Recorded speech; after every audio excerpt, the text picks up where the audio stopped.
Well, it grew very, very quickly. And, we have a Facebook page in our state that was set up kind of in response to COVID. I mean, it had been set up years prior to that, but COVID really kind of triggered it to grow very quickly as a place where just dentists can come together and talk. I mean, because we all have our own unique set of challenges and problems. And, oftentimes the insurance problem would be posted over and over and over again. And I decided, well, instead of it being just there, we want a group that is special to just this issue. Yeah. And because it is such a large issue and it is such an overarching, I would say it's a problem. It's not just an issue. I mean, it's a problem. It's become a problem because it's a barrier most of the time for patients to get care, as opposed to what its words imply that it is access to care. It's more of a barrier to care in a lot of cases. It actually does the opposite of what the lip service from Delta says they're about. Correct. The shiny brochure says one thing, but reality says another. And I remember you called me one day and you said, Gary, kind of a crazy idea, but would you be willing to come up? This was in April, this past year in the spring. And you said, would you be willing to come up? If I could put a group together, would you be willing to come up to Denver and do an all-day course? I'm thinking Saturday because of people's work schedule, but would you be willing to do that? And I said, Dan, I'd love to. Travel was opening up, but I said, I'd love to do that. And so I don't know what kind of response we'll get, but I'm thinking about, letting people know we do this. And it was a matter of days. And you said, Gary, we filled the room. You used the Metro Denver District Dental Society. They have a wonderful education room, and it seats somewhere around 80. I think. Well, it seats up to 110. Okay. And we had almost 100 that showed up. I was going to say, it seemed like we had standing room only. Yeah. And we did that in it was a matter of days. And we started this. The group started 4 weeks prior to that meeting. So it had a little momentum. Right. Yeah, we have 4 weeks of momentum. It was something that I felt was necessary. I mean, it was in response to letters that some of the network dentists were getting from Cigna about dropping fees, and everybody's going, "How is this even possible? Like, we can barely even function on the fees we have now." And now they're dropping them. Oh, by the way, that was after their CEO got a raise from $19.2 million to $67 million a year. Yeah. Wonder where that money comes from. Yeah.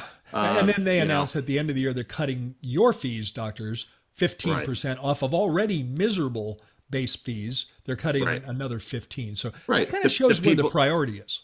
Exactly. The people that do the actual treatment get paid the least. Yeah. And in my opinion, you're the most important spoke in the wheel of what they have, because if the insurance companies don't have dentists, they don't have anything to sell. And yet you're the one that are treated like the bottom rung of the ladder. Right. And it just doesn't make sense. The whole system is backwards. But so I set up this meeting and I said, hey, I had no idea if people were even going to show up. I mean, it was just through Facebook, like, hey, do you want to go to this? And, just put that you are interested in going. And I mean, within 2 weeks, I mean, we had 75, 80 people, and then we topped out at almost 90. Yeah. So, and I have to tell you, that was and it filled. I mean, the director there of events at the MDDS building said that's the biggest event they had since even prior to COVID. And I was like, wow, that's amazing. I mean, see, the desire is there. Like, people want to know, dentists want to know, how do I return proper function to my practice? I mean, we talk about, everything that we do in dentistry is function based. I mean, how do we get the business side of things to function? You're trying to work within a completely dysfunctional system that is set up to funnel money away from the people that are actually providing the service. And Dan, I have to tell you, that was one of the most enjoyable speaking engagements I've done in my career. And I've had the privilege of keynoting almost every dental conference in the U.S. and have done some very cool meetings. But that was one of the coolest speaking opportunities I ever did. First of all, it was great to be in front of an actually in-person audience. That had been missing for a while. But it wasn't just that; it was the interest of the doctors attending. It was all day on a Saturday. All day. It was all day on a Saturday, and the interest. They came from throughout Colorado, Right. and some of them came a long ways, and it was really fun because the interest was there. They had great questions, and they loved your story.